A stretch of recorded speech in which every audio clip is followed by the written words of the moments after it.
بە دروشمی بایکۆت بەردەوامە و کۆڵ نادەین و بەردەوامین لا قەڵاتزێ مامۆستایانی ناڕازی و وانەبێژان و بەشێک لە چین و توێژە جیاوازەکان خۆپیشاندان و ڕێپێوانی بەرفراوانیان ئەنجامدا وەک خۆیان دەڵێن ماندوو نابن لە داواکردنی مافەکانیان.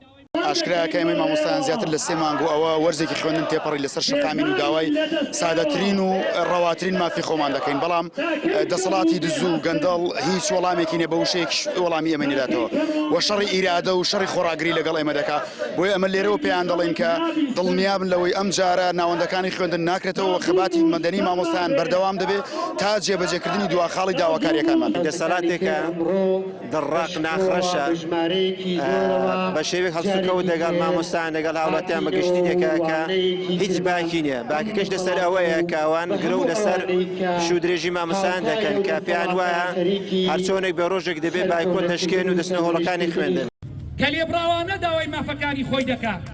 مامۆستایانی ئاینی و چین و توێژە جیاوازەکان و قوتابیانیش بەشداری گربوونەوەی ناڕەزایەتی ئەمڕۆی ئیدارەی ڕاپەڕینیان کرد و دەڵێن پاڵپشتی و پشتیوانی مامۆستایان دەکەن بۆ وەرگرتنی مافەکانیان.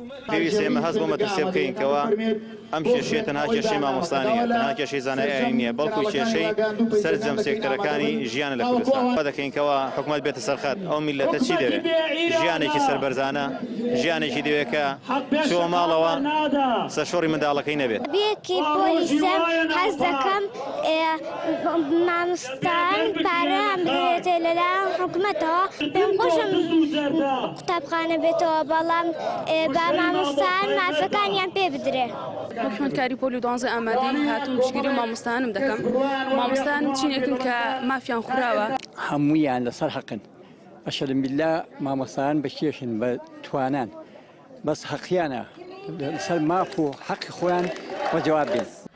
لا بەیاننامەیەکیشدا مامۆستایانی ناڕازی پۆلی 12 دوا دەرفەتیان دایە لایەنە پەیوەندیدارەکان و حکوومەت گەربێت و وەڵامیان نەدەنەوە لا وەرزی دووەمدا ئەوانیش بایکۆتی سەرتاسەری ڕادەگەیەن و وانە ناخوێنن.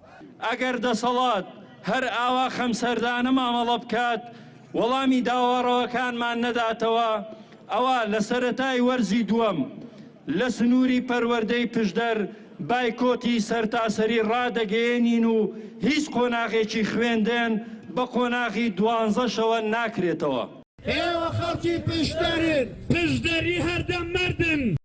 ماوەی زیاتر لە 3 مانگونی وە مامۆستایانی ناڕازی و مامۆستایانی وانەبێژ لەسەر شەقامن و داوای مافەکانیان دەکەن.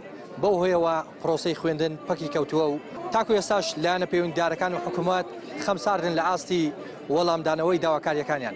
ئەوانیش دەڵێت کۆڵ نادەن و بەردەوام دەبن تاوەکو مافەکانیان بەدەست دێنن. ڕێناس ئەرسەلان کەناڵی پەیە قەڵاتزێ.